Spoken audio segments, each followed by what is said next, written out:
Well, when I was tapped at the end of February to lead the White House Coronavirus Taskforce, we hadn't had a single fatality in the country, and only a small number of cases.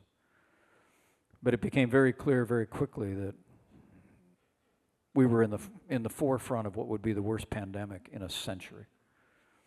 I mean, candidly, we didn't know what we didn't know. And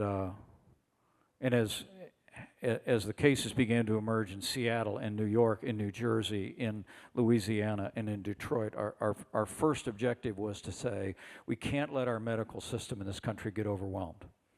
What was happening in those urban areas, we had to do whatever we could do to make sure that we didn't run out of medical supplies. Watching from afar in Italy, I mean, people were literally dying in northern Italy in that moment because their hospitals were overwhelmed. They didn't have supplies, they didn't have ventilators, people were nowhere. They were putting people in the hallways where they were dying of this respiratory condition.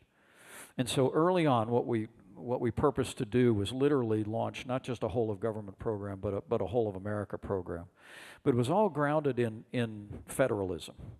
You know, maybe it's because I was a governor. I mean, the first Monday after I was tapped to lead the task force, I got every governor in America on a video conference call. And we began to talk about how we were going to deal with this. But my belief was the role of the federal government was to give counsel, but to empower governors, give our healthcare community what they needed to meet this moment, and to let people figure it out. Now we did, I call it taking a knee. We did take a pause in the beginning just to make sure we didn't run out of supplies. We had time to spin up testing and gowns and everything that we would need, and ultimately work on therapeutics and have vaccines in record time. But it was all about just trying to buy time.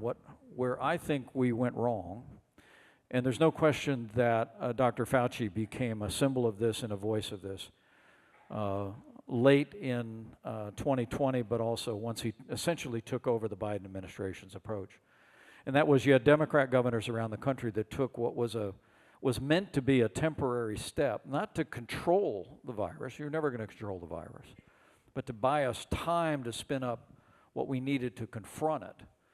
And they made that policy. I mean, it may shock people in this room to know our administration never recommended that schools be closed. And yet, Democrat governors around the country were closing schools at the urging of the teachers' unions, who ended up putting an incredible burden on our kids. My wife, Karen, was also, as second lady, she was also teaching art at a little Christian school just outside Washington, D.C., and she talked to me about the policies that were in effect at the time in that state, where little children wearing masks, and I mean, it was just an incredible hardship on kids, and it just should not have been. I mean, it grieves my heart to think that under the Biden administration, they actually lost more Americans in their first year with all the supplies, all the testing, with vaccines, with therapeutics, than we lost in our first year when we had none of those tools. But at the end of the day, I truly do believe that in those early days, the American people rose to the challenge, not just healthcare workers, first responders, but I think one of the great untold stories, and I tried to write about it in my book, which I don't know if I mentioned, I have a book out.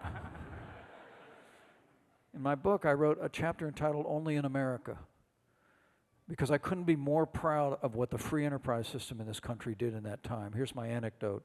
We're standing at the podium in one of the press briefings, Rich. And the media had been, pretty cordial for the first few weeks.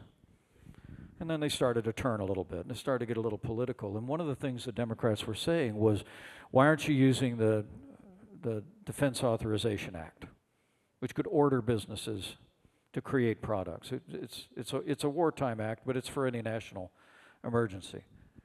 So this was the point where the president was coming to the press conferences in the early going, and he got a question from the press: why aren't you using the Defense Production Act? And he answered by saying, well, we're looking at it, we're considering it. And then he and I are walking down the hallway to the Oval Office, and he punched me in the arm, and he goes, why aren't we using the Defense Authorization Act? And I looked at him, I said, because nobody said no.